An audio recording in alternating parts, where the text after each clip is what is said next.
So Sadhguru, this is the biggest bull I've ever seen.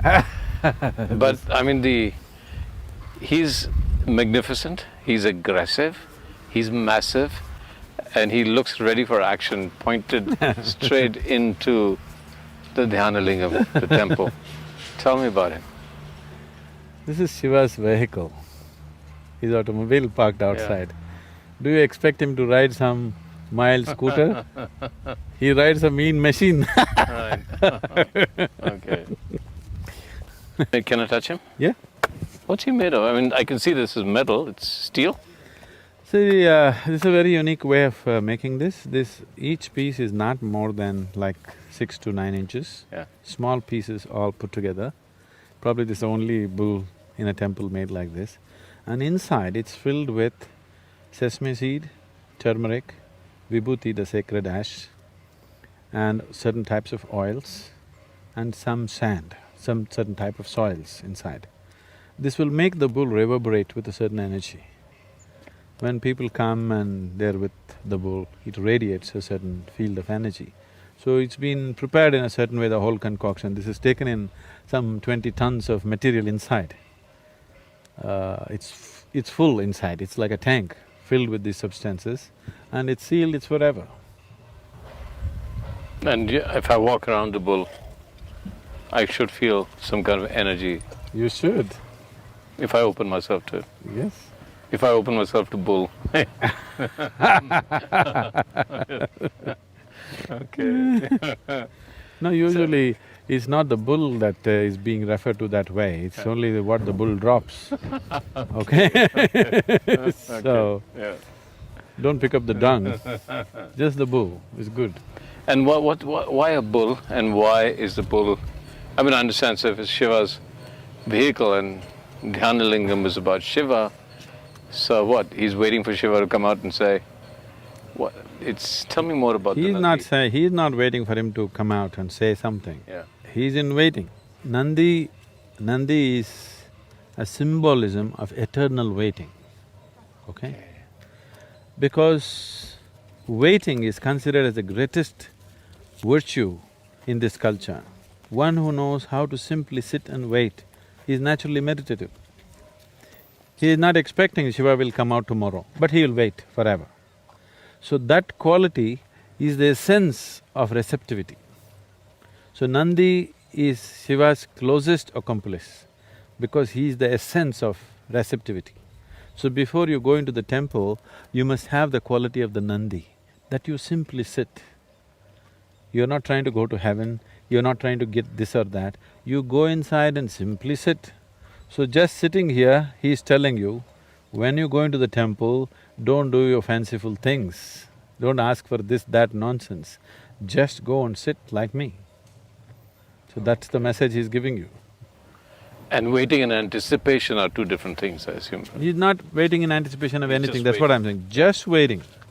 Yeah. He's not anticipating anything, he's not expecting anything, he's just waiting. That's meditation, just sitting. So that's his message for you. Simply go inside and sit, alert, Yeah. not sleepy, alert and sitting. Yeah. So you're saying, Sadhguru, that the bull is sitting in what we would call meditation? People have always misunderstood meditation means some kind of an activity. No, it's a quality. So fundamental difference, why? Because this is a meditative temple, this is not a temple of prayer. Prayer means you're trying to talk to God. You're trying to tell Him your woes, your expectations, your whatever else. Meditation means you're willing to listen to God. You're just willing to listen to the existence, to the ultimate nature of creation. You have nothing to say, you simply listen. That is the quality of Nandi, he just sits. Alert, this is very important. He is alert, he is not sleepy, he is not sitting in a passive way. He is sitting very active, no expectation, no anticipation, no looking forward to anything, but full alertness, full life, but just sitting. That's meditation. Active and not passive, meditation, not expectation, nothing, just waiting Yes, and… just waiting, not for anything in particular. Whatever is reality, if you just wait without doing your own thing, then existence will do its thing. Yeah. So meditation essentially means you are not doing your own thing. The individual person is not doing his own thing, he is just there. So once you're simply there, the larger dimension of the existence, which is always in action, you become aware of it. And part of it? And of course, you're anyway a part of it, you become Yeah. aware that you're a part of it. Even now you're a part of it. But becoming aware that I'm a part of it is meditativeness. So Nandi is the symbolism of that, he just sits, sitting here reminding everybody, you must sit like me. So does Nandi have a female form or is male and female both? No. He's one of the Ganas, so he doesn't belong to male-female category. So Sadhguru, when we went to the Dhyana Lingam, here's what I've noticed, both at the course that I did with you, there was, and the Dhyana Lingam, the more people see you, even from a distance, there's a sudden outpouring of love, complete outpouring of love. So let's talk about love. This is one kind of a love. What happens? Is there something, is it a release? That could be one thing, with the CU and their own stresses and emotional release. On the other hand, is there some kind of energy that you're transmitting to them? Is that energy possible only in a loving relationship, even between you and the people or between people themselves? What is that energy called love? And then let's relate it to man and woman, because that's the love most of us know. Love or hate, whichever you like it. But let's talk about love, or the energy that is love. There is no such thing as an energy that is love. Life is a certain energy. You are a certain life energy. The many parts of this life energy is finding expression as thought, as body, physical action, emotion, and there are other dimensions, of course, energy action. If you can perform only physical activity in your life, the span and the scope of that activity is very limited. Because you empower your physical activity with your mental activity, depending upon the keenness and the intensity of your mental activity, your physical activity takes on a different level of… as if it moves into a different dimension because the mental activity. If you make a movie, if it's all physical, it's one way. There is a certain intellect involved in it, it's another way. There's a certain emotion involved in it, it's another way, isn't it so? So that's so with life also. So, these are different levels of intensity. Physical is at one level of intensity, intellectual is another level of intensity, emotion is a different level of intensity. Generally, people are looking down upon emotion as something less than intellect, which is a very wrong thing they're doing. Which I think slowly people are realizing, they're talking about emotional intelligence now. Because emotion is capable of being of a higher intensity than intellect in many ways. Intellect has a certain coolness, intellect has a certain penetration, but emotion can just embrace everything. Intellect can know pieces of life, emotion can know the wholeness of life. So this is the reason why spiritual traditions always have made devotion the biggest thing, because a devotee looks like a fool to an intellectual person. But what a devotee knows in terms of life's experience and what he knows in terms of perception of life in its totality, an intellectual person will never touch. So a devotee looks like a fool, but the real fool is elsewhere. So right now what's happening here when people are around me is neither intellect nor emotion nor body. It's another dimension, which is just pure reverberation of energy. If I reverberate in a certain way, some people will roll their eyeballs upward and simply sit there. Some people will cry, some people will laugh, some people feel that they realize so many things being there in that space. This is their expression of it. This is like, if I give you electric connection, somebody makes light out of it, somebody makes sound out of it, somebody makes coolness out of it, somebody makes heat out of it. Different gadgets are making different things out of the same electricity. So my thing is just to exude that energy. Somebody makes love out of it, somebody makes alertness out of it, somebody makes awareness out of it, somebody makes meditativeness out of it.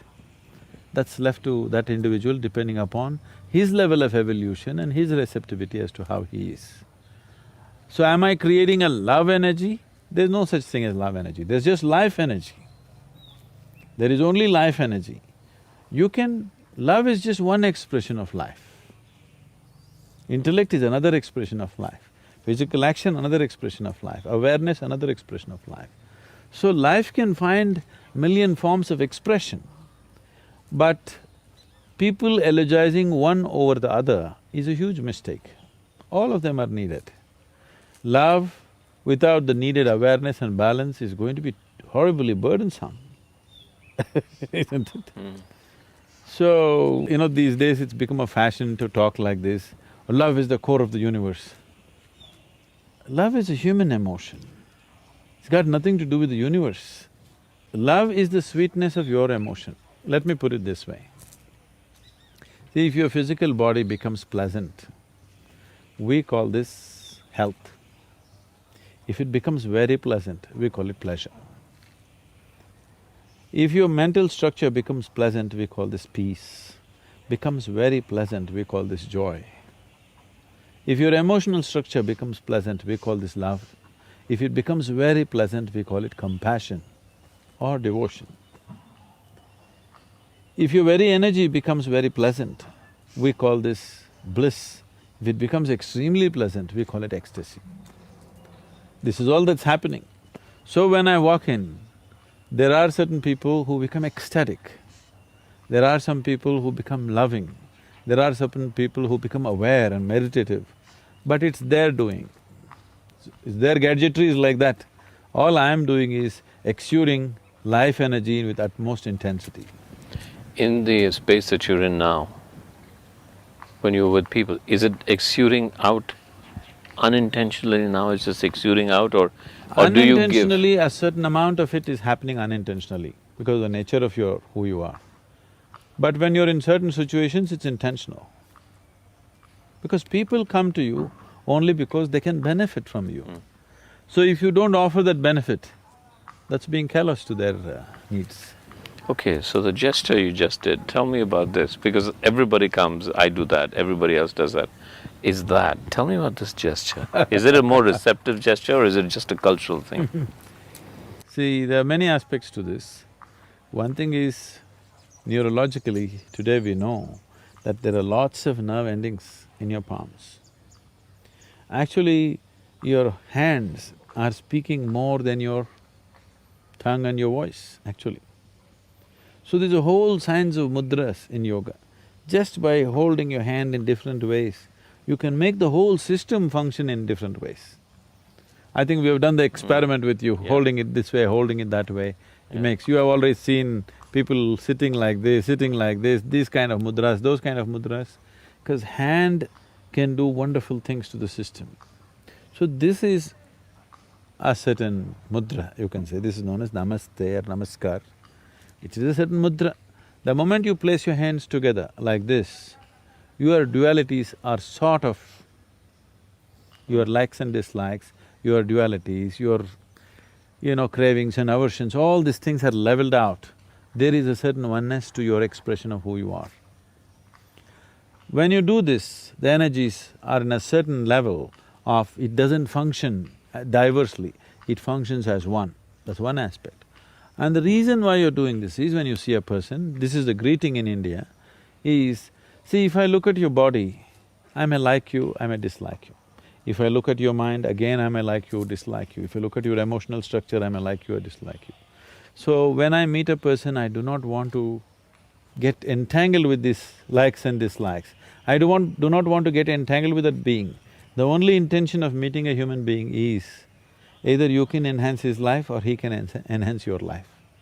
Or both of us are enhancing each other's life. Otherwise the people need not meet. It's better they're alone, isn't it? Yes.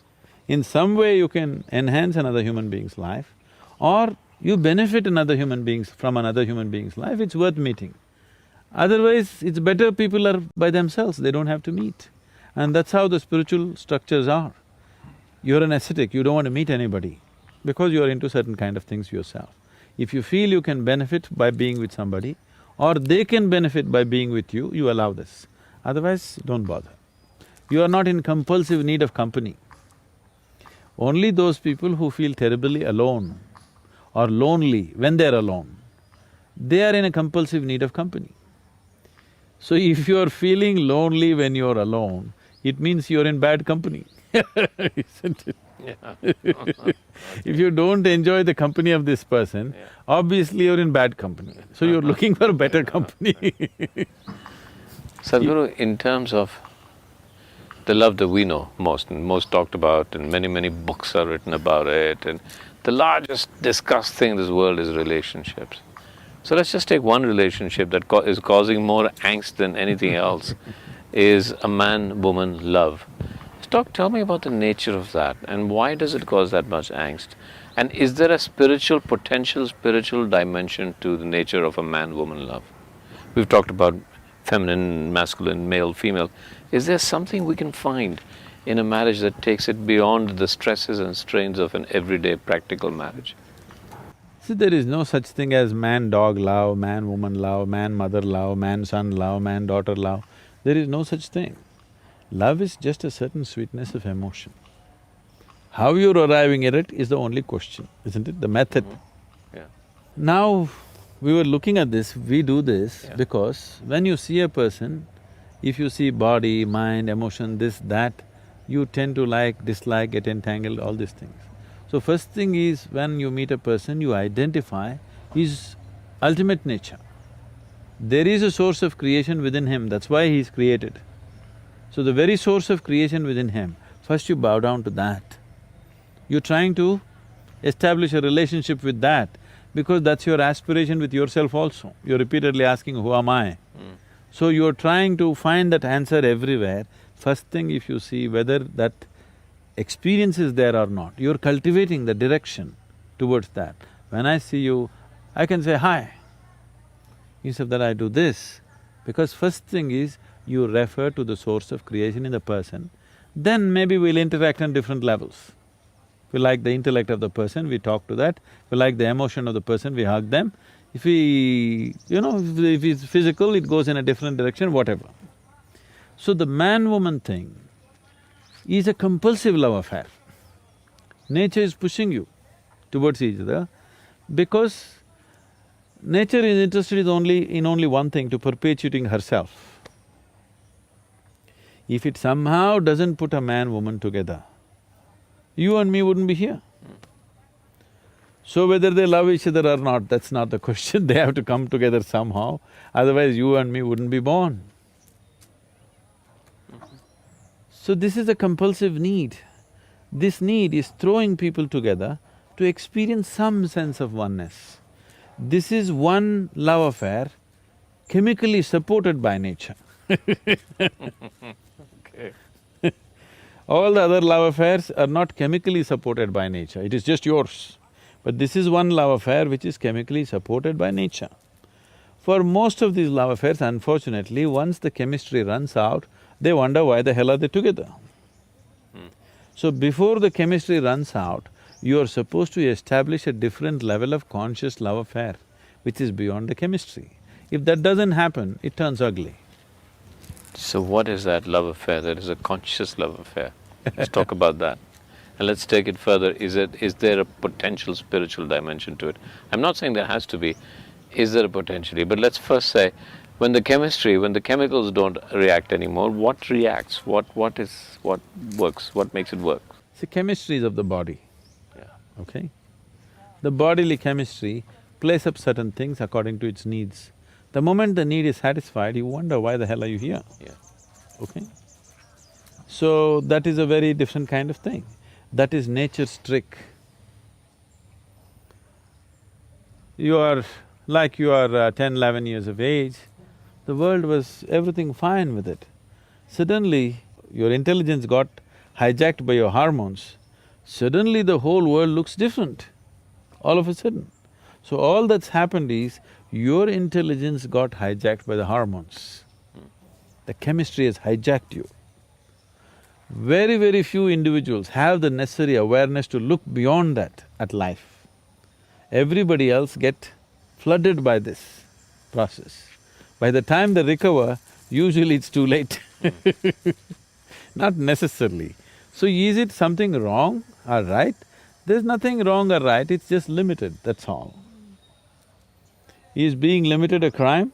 No. But the nature of the human being is such, he suffers limitations. He doesn't like it.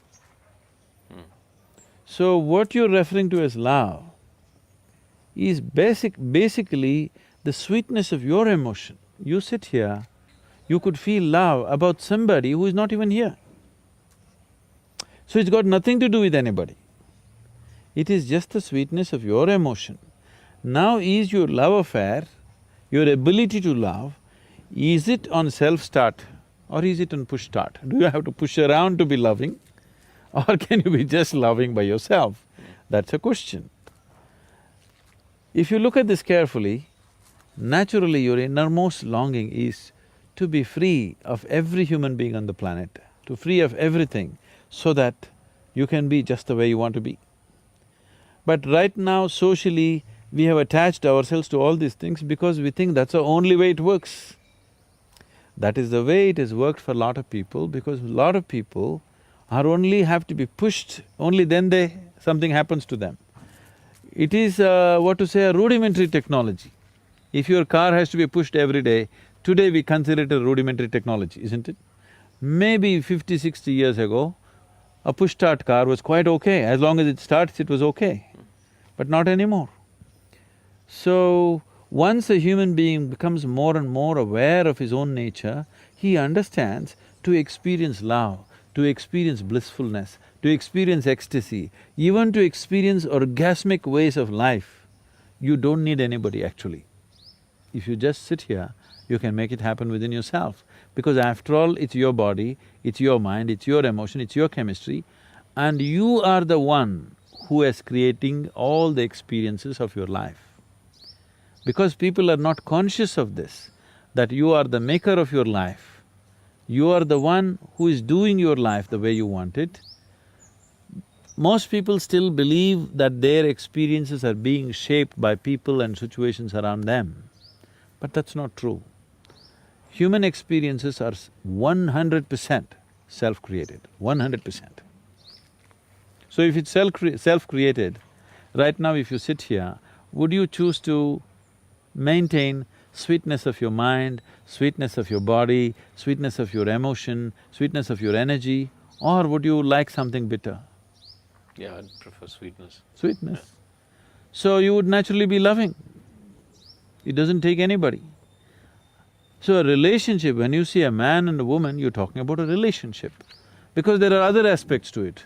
There may be a social angle to it, there may be a physical angle to it, there may be a psychological angle to it, there may be an economic angle to it, the variety of other things to fulfill in a relationship.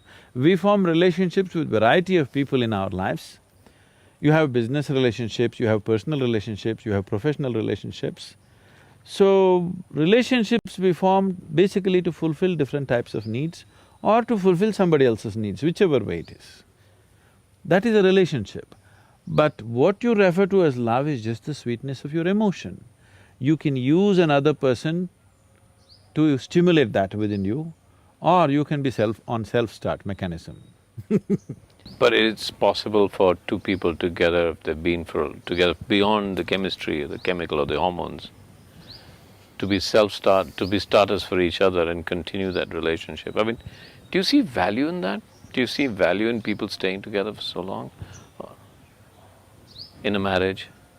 Beyond duty, beyond say, okay, we have children, we have to do it together, society expects us to. There is a certain beauty for two human beings to weave their lives as one. There is a certain sense of… See, if you have to really be with somebody, you have to give up a part of yourself in some way.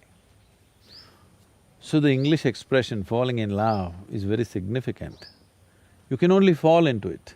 You can't stand in it, you can't climb in it, you have to fall into it. Falling means some part of you has to go to accommodate another, which is a good thing for a human being to do, that he doesn't think too much of himself. One who thinks too much of himself cannot be in a love affair. Somewhere you have to surrender a part of yourself to be in a love affair. In that sense, it's a very beautiful thing.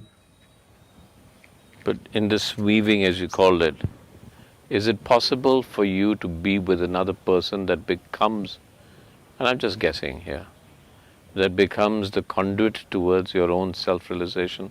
Is that a possibility? Could that be a basis of relationship? It is definitely a possibility, but it's a risky possibility. Okay, I understand that, right. You may just get entangled and lost in so many complexities of a relationship rather than finding the ultimate nature. I'm not saying it's not possible, it's very much possible. So that is why in India, when we got people married, we tied what's called as a Mangal Sutra. Today it's just a thread, a ritualistic thread. But that's not how it originally started. There is a way of taking a strand of energy from you and your partner and tying it up in a certain way, so that beyond your logic, beyond your understanding, beyond your psychological, emotional and physical needs, somewhere deep inside two beings are tied together, two lives are tied together. So, a lot of people cannot understand how these two people are together, because nothing seems to be common in them, but still they're like one, because on another level they're tied up.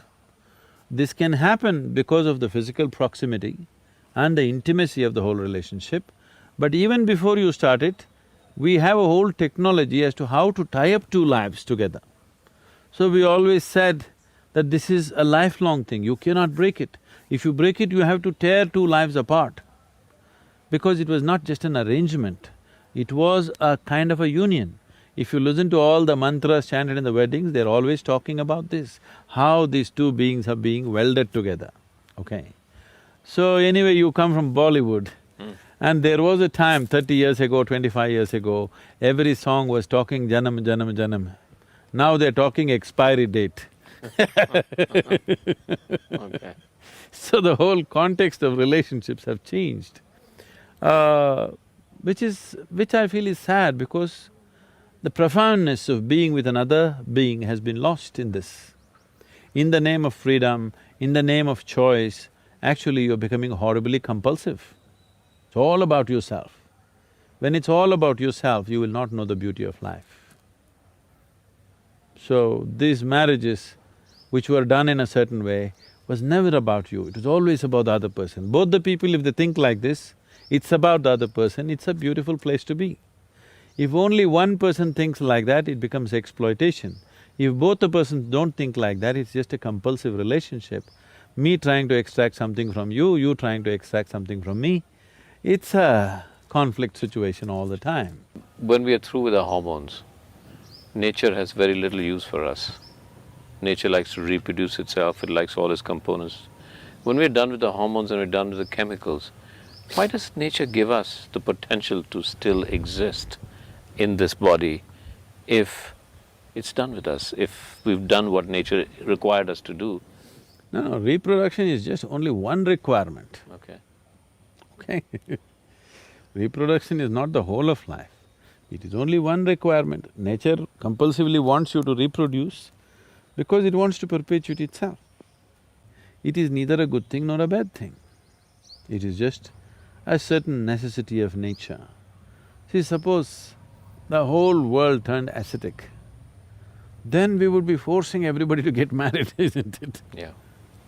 Now, I'm asking you this question with a very specific ideas, because everybody today talks about, and everybody's confused about what health really is, because the messages coming across are so different. Health and longevity are the two things everybody talks around, and sometimes I feel when I look around myself that what is your value, A, living beyond a certain age, but B, living beyond a certain age, is there something inherent in us that actually could keep us healthy, or do we always need outside help from doctors and hospitals? Because if there was something inherent in us, then maybe I would believe that nature has an intention to keep us alive. Nature didn't have an intention to keep you alive, you would be dead. Even now, you're alive not because of the medicine that you're taking or the hospital consultation that you're having, not because of the health checkups, because nature still intends that you should live. The life process is capable of living, that's why it's living. Not because of medicine it's living. Medicine can play around a little bit, cannot create life as such. See, there are many ways to look at it. I'm trying to put it in a very simplistic way. No, you don't have to. I'm simplistic enough, so don't worry. Because if there's no way to put it in a simple way, then say it the way you want, and I'll ask you the simplistic, naive question again. The thing is, this very body that you carry was created from within, isn't it? You provided raw material from outside, but the creation process happened from within. So obviously, the source of creation is within, or the manufacturer of the body is within. So if you have a repair job to do, would you like to go to the manufacturer or to the local mechanic? Okay, all right. If you have access to the manufacturer, that's the place you would like to go. Because a manufacturer knows much more about this machine than a local tinker, isn't it? But if you have lost access, then you have to deal with the local tinker. So, to generate health, trying to fix it from outside is a very effortful process. If you keep access to the innermost core, health will be a natural phenomena, it's not something that you have to manage. It's not at all something that you have to manage from outside, it's a very wrong perception. So the idea of spirituality being the staying in touch with your inner self and your relationship to all of existence naturally promotes health without you having to think about it. Is that true? See, today it is scientific knowledge, common medical knowledge, that every cell in the body is programmed for health. Okay. Naturally it is programmed for health. If it is programmed for health, why would it work against you? See, if you get an infection means it's kind of an invasion from external organisms. They need to be dealt with. It's a war situation. You need to do some chemical war on them and kill them and do whatever you have to do to recover from that situation. That's a different thing. But more than 70% of the ailments on this planet are chronic. That means they're self-created. They're created within your own body by your own system. Why would this system, which has an immense desire to exist and survive, would create ailment or something against itself? Somewhere some fundamentals have gone off, isn't it? So if you keep in touch with the innermost core, which is the source of creation, which is the manufacturer of the body, which is the maker of this body, health is not even something that you have to think of. Too much… what I see is, especially as societies get affluent, health is I don't know, the way they're talking about health in the Western societies, it's like a full-time occupation. Day in and day out, from morning to evening, they're only talking about their health. This is the major conversation everywhere, isn't it? And young, 25-year-olds, 26-year-olds are talking about, in a competitive way, I'm healthier than everybody else. Health is not something that you need to discuss or talk or aspire for. If you keep the system in a certain way, health, it exudes by its own nature. Would you describe that way as a meditative way? I would like to, but I would avoid the word meditation because it's so badly abused word. If I say meditation, everybody has their own ideas of what is meditation. So I would say, if you as much as know what it means to simply sit here, absolutely still, everything still within you, for 2 minutes in a day, you would be perfectly healthy. Just 2 minutes. Man is ill only because he does not know how to be still. And if I'm perfectly healthy, then how does death come? You must die healthy. You must live healthy and you must die healthy. So if I'm healthy, how will I die? Health has got nothing to do with death. Death will happen when your life energies lose their vibrance. They will lose their vibrance Because right now they are vibrant in a certain way because of a certain software input. This software traditionally, we call this as prarabdha. Prarabdha means a certain dimension of your karmic information. It has a certain amount of information latched onto your life energy, so it keeps working in a certain way. Once this software has worked itself out, or that much information which is allotted is worked itself out, which is the prarabdha karma, then the energies start becoming feeble. If the energies become feeble below a certain level, they cannot hold on to the body, they have to leave the body. Or if it becomes intense beyond a certain body, it cannot hold on to the body. So only in a certain frequency of intensity, your life energies can hold on to the physical body, otherwise they cannot stick to the body. Or the body is incapable of holding that intensity. Let's put it the other way around. Yeah. It is just that an energy which is beyond a certain intensity refuses to be bound by a body. An energy which is below a certain level of intensity is incapable of being housed in a body. So if it becomes feeble, it leaves, that's called old age.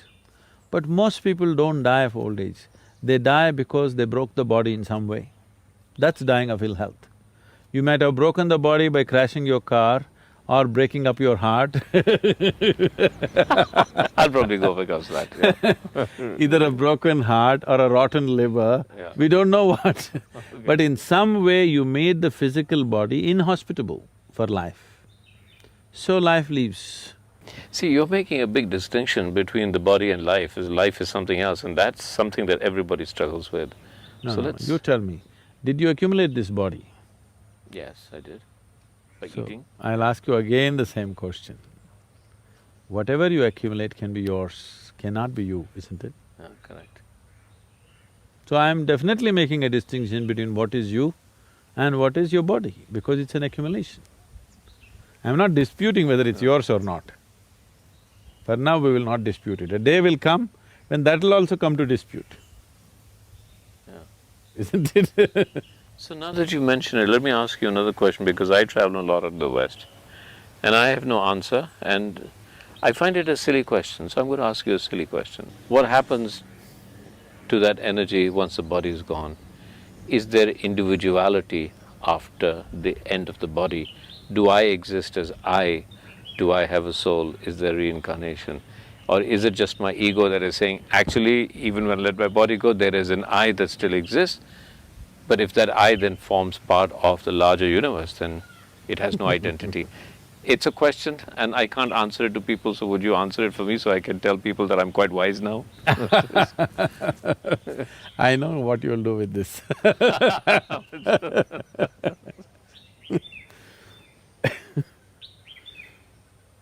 So, essentially you're saying you want to know what happens after death.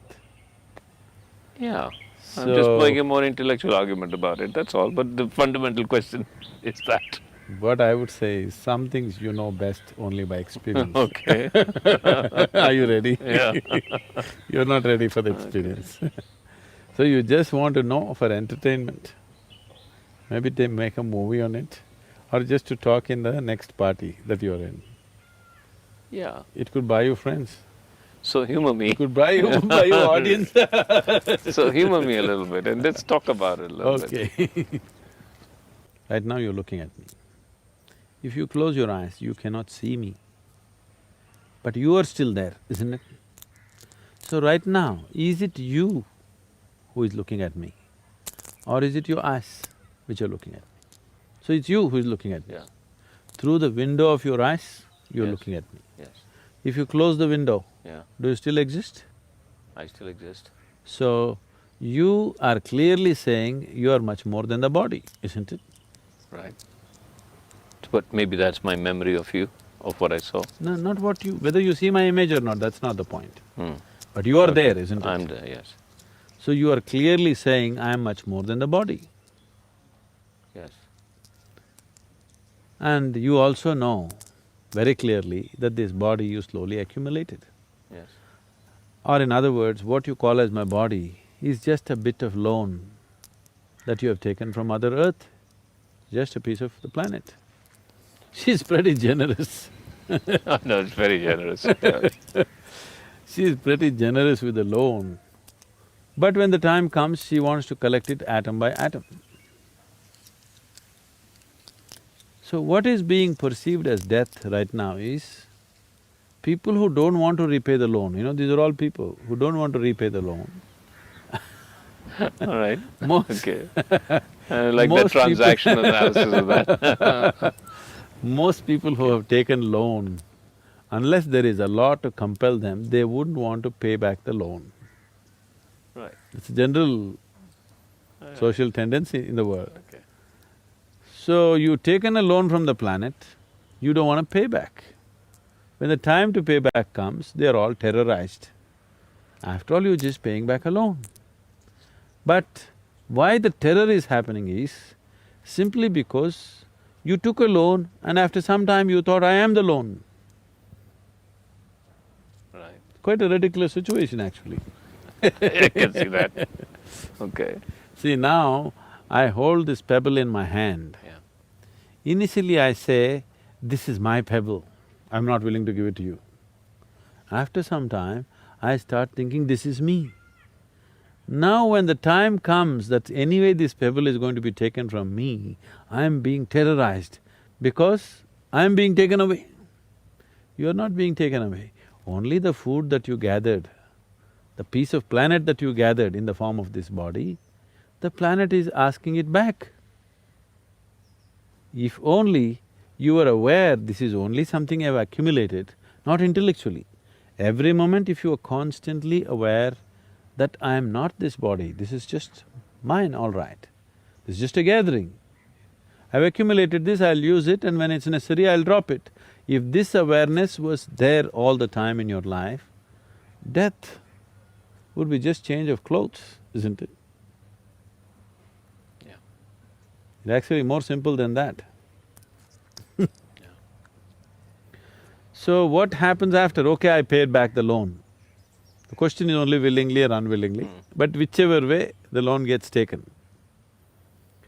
So when the body is confiscated, if you're a yogi, you will pay it back gracefully. Yeah. If you are an ignorant person, they'll confiscate your properties because you're illegally holding it beyond a certain time, they'll confiscate. So what happens after? Your body, as you know it, physical body, has to go to the earth because it belongs to the earth. But there is a subtler body which is like a scaffolding. Only because the subtle body is there as a scaffolding, you can build this gross body. You eat a banana, it becomes body, you eat a piece of bread, it becomes body, you eat a brinjal, it becomes body, because there is a subtler scaffolding. This body that you see, the physical body, is only gathering around the subtler body. So when this body falls, the subtle body, which is generally referred to as etheric body or whatever else, is still on. It still has some information, but the important difference is, when you had a physical body and a conscious mind, you had a discriminatory capability. So once the body falls down along with your thinking mind, logical mind and a discriminatory aspect of the mind is fallen, there is no more discrimination. You only happen by tendencies. So still there are certain tendencies. Why so much care in every culture, particularly in this culture, that at the moment of death, if a man is dying, no matter what your relationship with him, you try to utter the God's name or you try to create the right kind of atmosphere for him. Even if he's your enemy, you say Ram, Nam, Satya, whatever, whatever simple things have been taught to the people, but something to create awareness and pleasantness around him because you want him to live well. Because at the moment of leaving, in case he is in a certain mode, whatever the mode is, let's say he's in fear mode right now. Now once he loses the discriminatory mind, now there's no control over the fear. See, many times fear arises in your life. Because of your discriminatory mind, you'll say, that's okay, but that it's not like this. You'll reason and try to get out of it. If there is no discriminatory mind, it just snowballs into paranoia. Paranoia not like as living human beings know.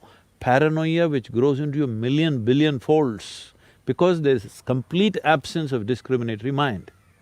But suppose you create pleasantness at that moment of death, now this pleasantness also multiplies into a millionfold over because there is no discriminatory mind. A child is eating chocolate, very sweet. He has no discriminatory mind. His discriminatory mind is not strong enough. Okay, I've eaten 2 chocolates, it's enough. No, he wants to eat 2,000. Whether it's sweetness or bitterness, pleasantness or unpleasantness, all of this can take on a big proportion if only there is no discriminatory mind. So even when people are living, very little of their discriminatory mind they're using, mostly they're functioning by tendency, which is unfortunate. But once you have shed the body, there is no other way. You will only go by tendency. Unless you've reached a certain level of awareness where you can carry a certain dimension of awareness with you. Otherwise, whatever is your quality will snowball into something very big. If it snowballs into unpleasantness, we say he's in hell. If it snowballs into pleasantness, we say he's in heaven. So heaven and hell are not geographical places, it is a state that somebody gets into. Because once the discriminatory mind is removed, smallest pleasure can multiply into a heavenly proportion. Smallest unpleasantness can multiply into a hell-like situation because the discriminatory mind is absent. And then reincarnation. You want to come back now? Yes.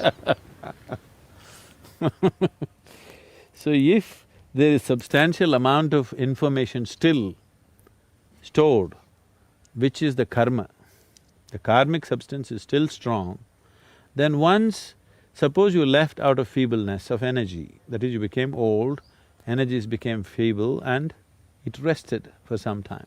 So this kind of life energy just rests for some time without too much activity. But suppose the energies did not become feeble, but you broke the body by accident or suicide or somebody shot you in the head or somebody broke your heart, whichever way you broke the body and you left, energies were still intense. Now, this will take a long time for it to become feeble without the body and the mind. If you had a regular body and a discriminatory mind, let us say you would have worked out your karma in the next 10 years and made the energies feeble. But now that you don't have a body, these 10 years may telescope into 1,000 years. So this is the reason always they told you should never die of suicide, you never should be murdered, accidental death is bad, because now your limbo situation is long, very, very long, because you have no discriminatory mind, we don't know which way you will roll, and the chances of finding another womb are very little because you're in a certain level of intensity you cannot find. So unless you come to the right level of intensity, you are not suitable to take on a new body. So if you died of old age, energies became feeble, everything is fine with your body, you went to bed and you never woke up. Such a person may get back into another womb within 48 hours. But a person who died by breaking his body, either by accident or otherwise, this person may take we don't know how long, depending upon what level of intensity and how much of the information is still there, unworked out. We are going into areas which needs much more elaboration if it needs to be properly understood. Speaking just like this is not good. That's why we always joke about it and skip, we never talk about it because it will lead to all kinds of imaginations, unhealthy imaginations. Lead me to believe in spirits and ghosts. Yeah. Yes, okay. Which is not needed. Not needed. Because then people every dark corner they see, they'll start seeing things. Yeah. And you can make horror movies and make money because a lot of people have wild imagination anyway. Or tendencies. No, they're all existing by tendencies, not by that is the whole difference. When we talk spirituality, we're essentially talking about moving from compulsiveness to consciousness. Functioning through tendencies to functioning through discriminatory process. That is the key from bondage to freedom. Okay.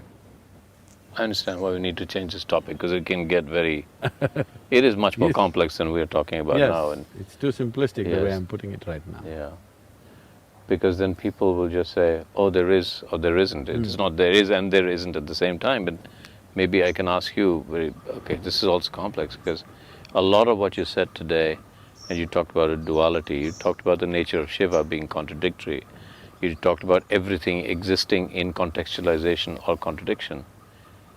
One little word on the nature of duality, the nature of our duality. The interview is the basis of duality, because there are two. There's a question, there's an answer. This is duality. But actually there isn't. Only if you look at it on the surface, this is true. If you look deep enough, there isn't two.